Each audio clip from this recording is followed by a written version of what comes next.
What's going on, everybody? This is dkdynamite, and this morning we're going to be talking about all secret changes in Season 6 that were either buried in the patch notes or not included at all. Definitely stay tuned. But before we jump into that, be sure to hit that subscribe button down below, drop a like, and also as a reminder, we got plenty of brand new content going up over on detonated.com, expanding on all the coverage you're seeing here on the channel, just in the form of articles on the website and plenty of tweets over on Detonated's Twitter. With that being said, we got plenty of updates from the COD Updates Twitter in regards to little hot fixes and bug fixes that have released since the launch of Season 6.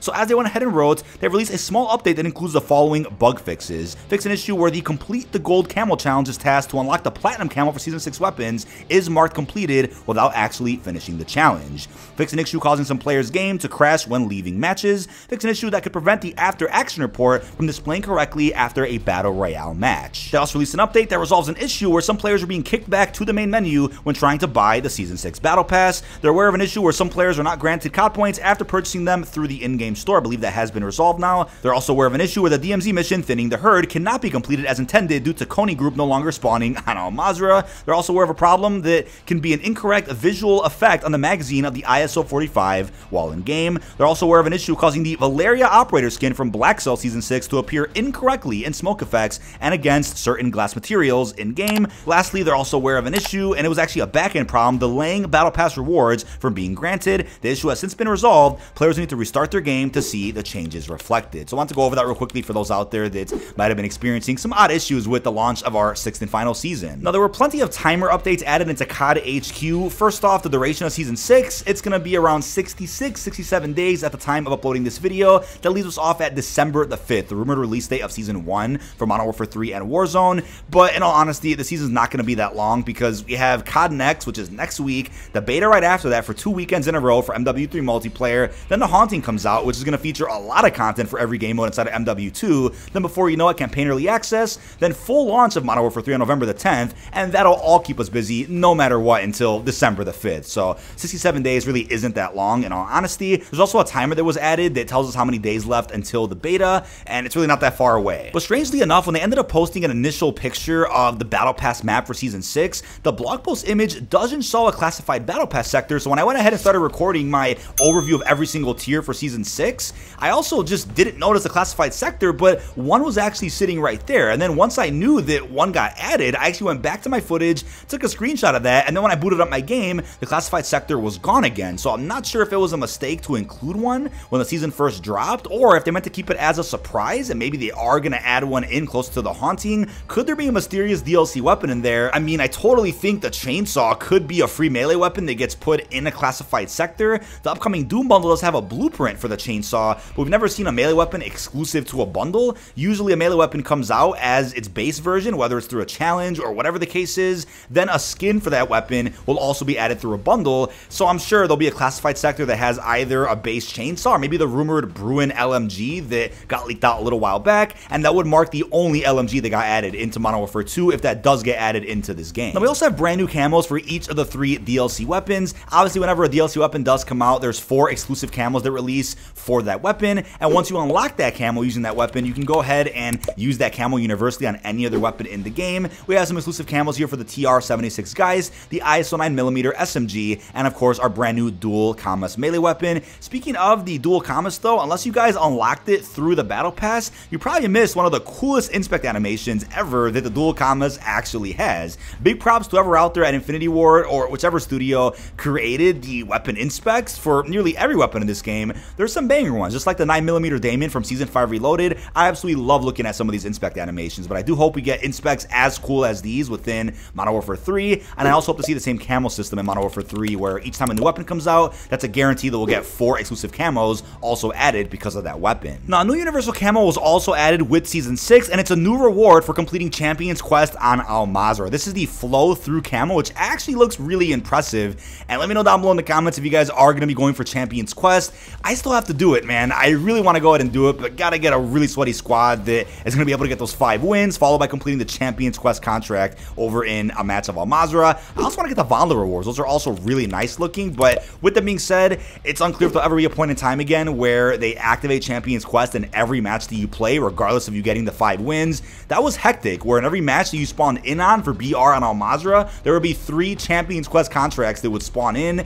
It was absolute hell trying to go for some of those. Maybe they'll do that again at some point in the future, it's unknown. But always love to see some banger rewards added in for one of the hardest challenges in Call of Duty history. Now, a new attachment was also added in for the Lockwood. This additional trigger attachment does allow you to shoot both rounds simultaneously just after firing once. Now, this attachment could be unlocked by getting 15 point blanks in any match, but using the Lockwood. So obviously go on Shipment, it's very easy to do. The attachment is really powerful, and this explains why the Lockwood ended up getting buffed with the launch of Season 6, because they want to make sure that with this trigger attachment, it's viable. And there's also a Doom bundle coming out, like I said earlier, in the next couple of weeks that'll feature the chainsaw melee weapon, but also a blueprint for the Lockwood that features the trigger attachment built into it. Therefore, they had to give us a free way to go ahead and get this new attachment. It's very powerful, it really is. And obviously footage already leaked out of the Doom bundle. It's crazy to see that your weapons are moving at like 5 frames a second. It's really damn cool. But yeah, if you want a free version of that shotgun, you can get that right now by picking up the new Lockwood trigger attachment. It's a lot of fun, might get nerfed in the future, but take advantage of it for now. Now, something that Infinity Ward's been doing over the last couple of months is adding in different skins for various equipment. I know a couple of bundles came with skins for frag grenades. We've got some throwing knife skins. Now we got a skin for a smoke grenade that was featured with Blackcell here in our 6th and final season.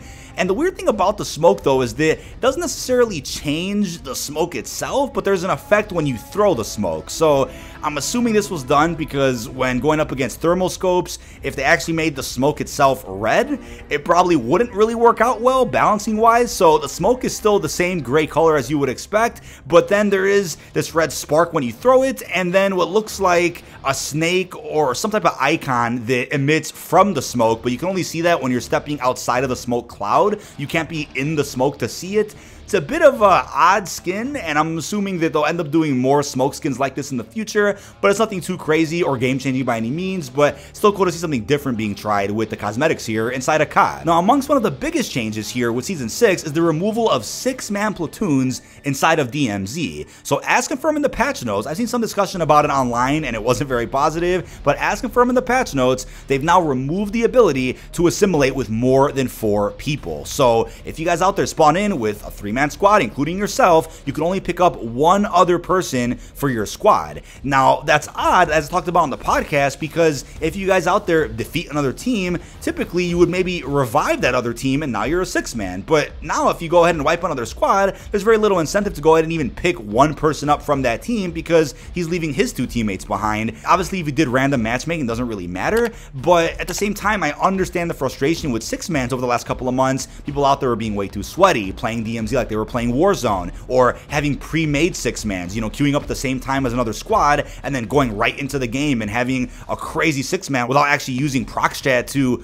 assimilate correctly. So I get why people out there wanted 6-mans removed, but this could be a double-edged sword where now people will play even more aggressively because there is no incentive to use prox chat or be friendly or to assimilate, since you only pick up 1 other person anyway. So at this point, we'll have to wait and see how this permanently affects DMZ, but it's also a change that could be reverted if Infinity Ward doesn't see good results behind the scenes. Now, something that wasn't mentioned anywhere, but it's pretty obvious at this point, is that the Fort Resurgence map, which got added in with Season 5 Reloaded, has been removed. It might be the most short-lived Battle Royale map in history, not just for Call of Duty, but in the entire gaming industry, right? Please feel free to comment down below a map that was more short-lived. Obviously, Fortune's Keep lasted, what, 5 months through Warzone 1, but Fort lasted not even, what, 20 days? That's crazy. I mean, I think the map had potential. There were some cool high-kill opportunities for the experience, but the map definitely was not received, though, so I completely understand them possibly saying, hey, the player count's probably way down for this map, and the community reception isn't good. Let's not waste a slot in the playlist rotation this week, and let's just remove the map. That's probably what happened to Fort, but for those that enjoyed it,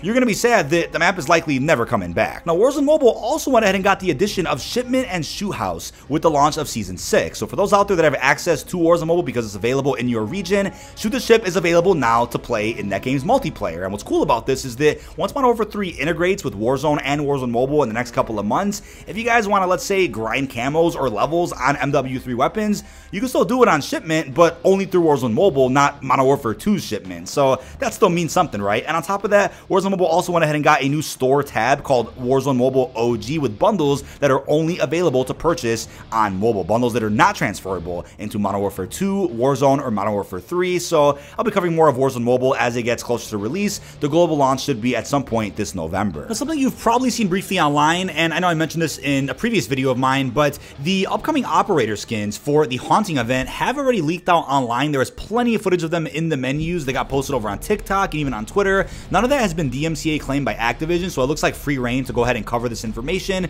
The skins look great. We're getting quite a few brand new original operators that are obviously part of licensed property, but when I say original, I mean they're not just cosplay outfits for other operators in MW2 and Warzone. They are separate operators with their own voice lines that were likely recorded by their respective voice actors from the franchises they're from. So with that in mind, let me know down below in the comment section which of these brand new licensed operators you're going to be picking up. There's quite a few releasing, and they don't really start dropping until after the MW3 beta begins, right around when the haunting starts on October 17th, and they'll be released sporadically throughout the course of October. Now, also something that didn't get added to the patch notes, Treyarch had to tweet this out separately, and you probably missed this, is that Warzone ranked play now has a max player count of 102. Circle timing and size have been updated, whereas Gulag entry kits have also been added to the loot pool. These are pretty big changes for those out there that play competitive Warzone, and I'm not sure why this information wasn't put in the patch notes. They probably just forgot, but this is still important info for those out there that want to know just what the rule sets are going to be and what the restrictions are going into Warzone Ranked Season 6.